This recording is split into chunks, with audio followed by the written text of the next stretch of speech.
Many people think that CBDC is just a digital version of the euro or the dollar, but in reality, it is a new level of control. Money with an expiration date, a ban on transfers, and the ability to disable an account with a single click. In this video, we'll break down how digital currencies from central banks work, what's already happening in China and the US, and why Bitcoin could become not just an alternative, but the only way to keep your financial freedom. Imagine you get your paycheck, but you can only spend it on approved goods.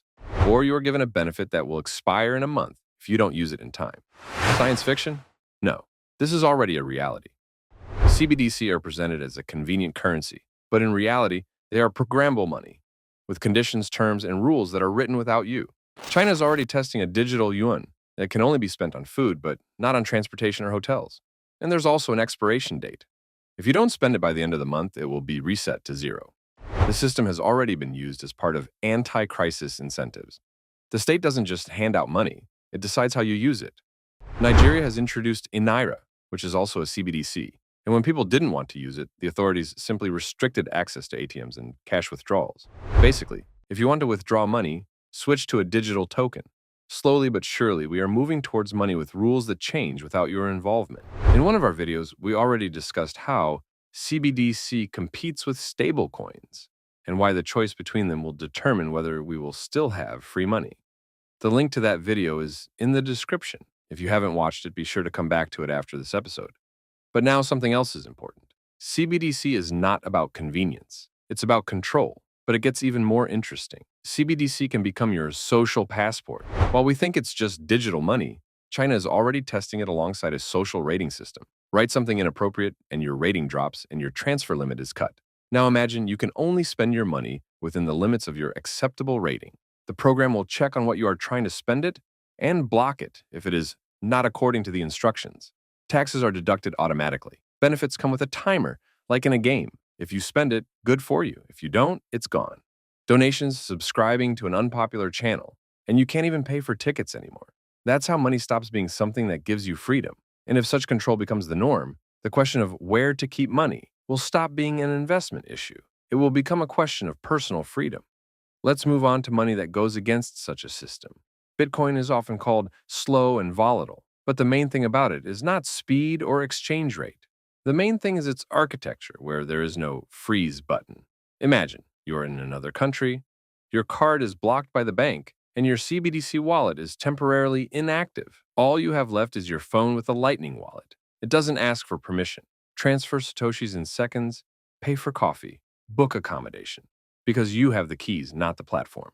We have already seen this in practice. Canada, winter 2022. The accounts of protesters are blocked by order of the authorities. Exchanges complied as well as banks. But those who had kept their bitcoins in self-custody had access to their money. They simply opened the app and sent the required amount bypassing the frozen channels. This is where it becomes clear that Bitcoin is not digital gold for the sake of X's, but a backup exit when the traditional door is closed. The Lightning Network solved the speed issue. The commission is less than a cent and confirmation takes a couple of seconds. Volatility? Yes, it exists, but that is the price of independence. Just as insurance costs money, but gives you peace of mind. So when it comes to the future of money, the question is, are you willing to entrust every transaction to an algorithm, or do you want to keep at least part of your capital in a system that cannot be paused?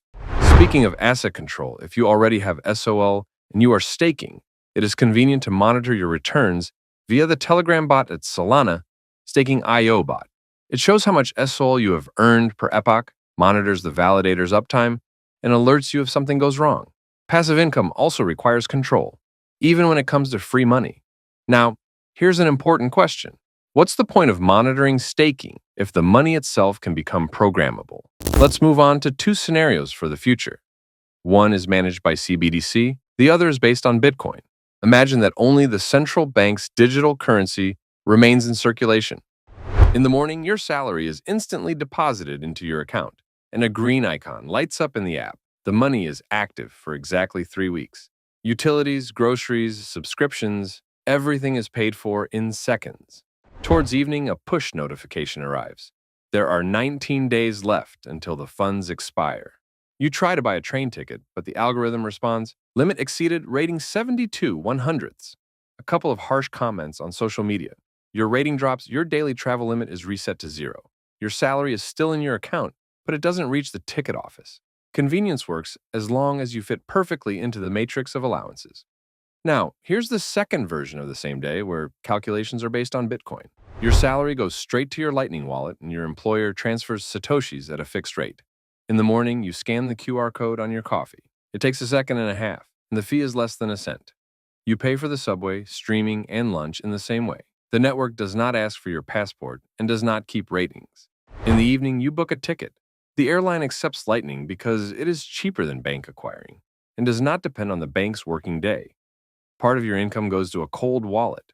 Only you have the key, and no platform can pause your balance. Bitcoin's volatility remains, but with it you get the most important thing: money that cannot be reprogrammed against the owner, and a settlement system where the right to transact does not require anyone's permission. Two worlds, two sets of rules.